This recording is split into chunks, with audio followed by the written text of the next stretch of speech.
Howdy YouTube, and welcome to this episode of the Gunman. So today we're putting the two big guns head to head. So the DV1 Clear is finally out. I've had enough time to use it to say that I'm confident enough to give it a good appraisal, evaluation, and let you guys know whether or not I would actually recommend it. So yeah, we're going to put it head to head with the DeVilbiss GTI Pro Lite. This is actually one thing that the DeVilbiss definitely wins on, and that is all the different limited editions. So obviously the DV1 is new, so marketing wise they want to, just get a standard model out first, and then a couple of years down the track they'll probably do all these cool designs on it. But as it sits at the moment, there has been so many cool designs on DeVilbiss GTI Pro Lites. Now look at that fan, that is just amazing. It's massive and it's got a very nice fine atomization on the DV1 Clear. Look, the main thing for me is that the price has gone up. To be honest, do you get value for money with this DV1 Clear? I say no. And I've been pretty critical on SATAs and to a lesser extent iWaters, because they're just not ridiculously expensive. And look, these Pro Lites, the DV1s, they're not ridiculously expensive, but they are quite expensive, and I don't think it really is great value. Now, I've mentioned it quite a few times before, whenever I buy anything in this world, I look for value for money. I don't have a Rolex, I've got a nice Fossil watch, it looks the part, and it functions completely fine. I don't go out and get the brand new latest iPhone every year. I got my little Google Pixel 3a. It's good bang for your buck. It does everything I need it to. It's got full quality cameras on it, but it's also not going to break the bank. So it's no different when I'm recommending a spray gun to go and get value for money. And truth be told, this is not good value for money. I mean, it's not terrible, obviously. You are getting a great quality spray gun. There is a few incremental improvements. Supposedly the trigger's been improved on. That's something I actually forgot to mention in my video, my review, which if you haven't seen, you probably should go and check that one out. The other improvement is the air adjustment valve, which, yeah, I do actually quite like the air adjustment valve on this one compared to the Pro Lite. But in saying that, I rarely ever use them on my Pro Lite, so when we do get up to the Pro Lite demo, you'll see that I've actually got a little ANI cheater valve on it, or ANI gauge. Some people mistakenly call them a regulator, but they don't really regulate anything. But yeah, that little gauge that's on the bottom of my gun, when you see me spraying with the Pro Lite, it functions near identically to the air adjustment that you see on the DV1 here. So yeah, one actual criticism that I've heard quite a few people say on the SATA jet, especially the digitals, is left-handers. And I can imagine you'd really struggle with a SATA jet. Now we're getting sidetracked, forget about that, sorry. I'm getting a bit sidetracked, but yeah, there actually is a lot to criticize with a SATA jet. And I mean, that's just being objective, you know what I mean? Like, the flat-out price of them is just ludicrous, man. You can simply get two Pro Lites for the price of a SATA jet. Now, I mean, I don't know where you come from, but that's not value for money. If it does effectively the same thing, it doesn't seem to last any longer. My Pro Lites are still going after years and years of daily use.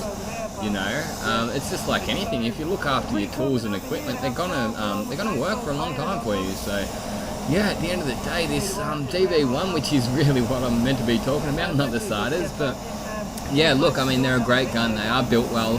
They're obviously capable of some killer results. I've found that the HVLP Plus, which is the C1 air cap on the clear version of the DV1, it actually gets it on a little bit too flat.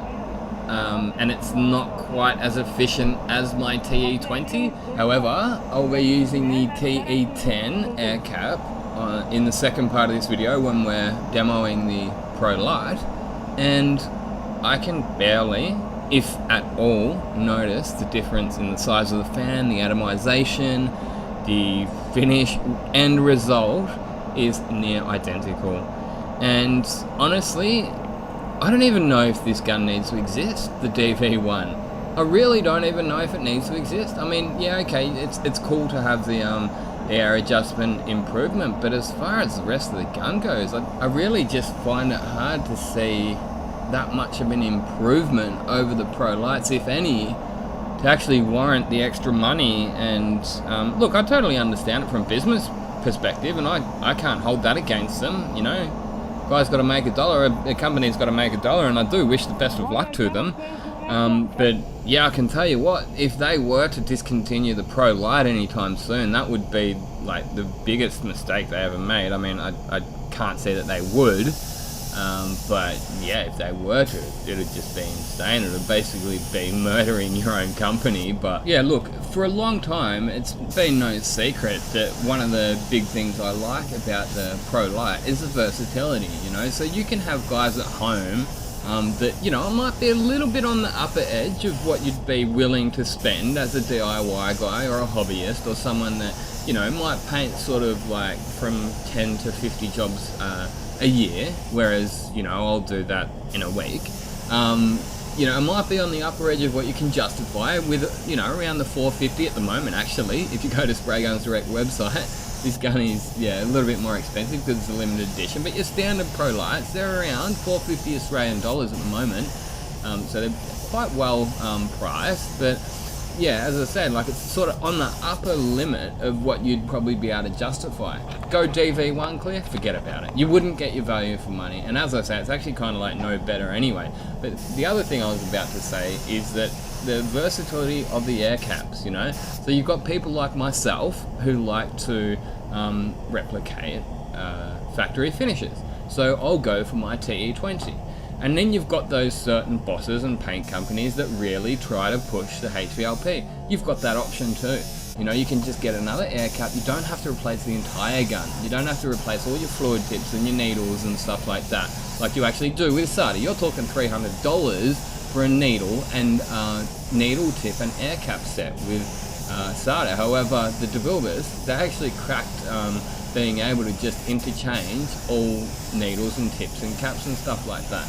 So that's actually another downside of the DV1. I forgot to mention that in the DV1 review as well, but they say that you shouldn't swap the base coat and clear coat fluid tips, which I don't think it's true. I think you can, and I know you can. Actually, I have changed a base coat because I got the DV1 clear in a 1.2 originally. I didn't like the way it sprayed. It felt slow. It just felt a bit choked up.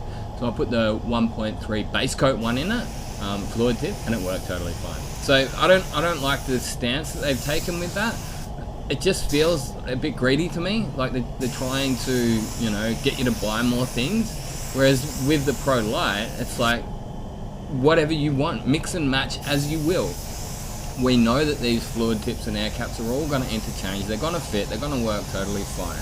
You've got a massive range of air caps. There's 1, 2, 3, 4, 5 that I can come up with off the top of my head. So as I was saying before, you know, someone from at home who's got a smaller compressor, you can go for the TE10 or the T110. A guy in my situation, you've got more air pressure, you've got a bigger compressor, you're looking for a bit of a thicker finish or a thicker orange peel to replicate those factory finishes.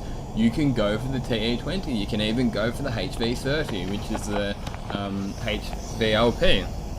You've even got sort of like halfway in betweens, which is HV25. It's like a hybrid air cap.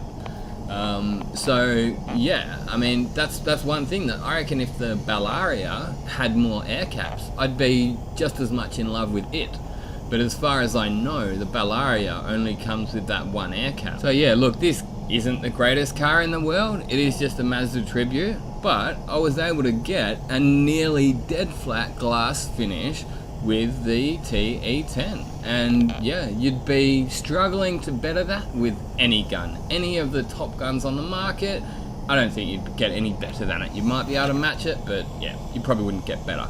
Hope you guys enjoyed watching this video. Go the Pro Lites for the win. Until next time, get out there and paint some shit. Gunman out.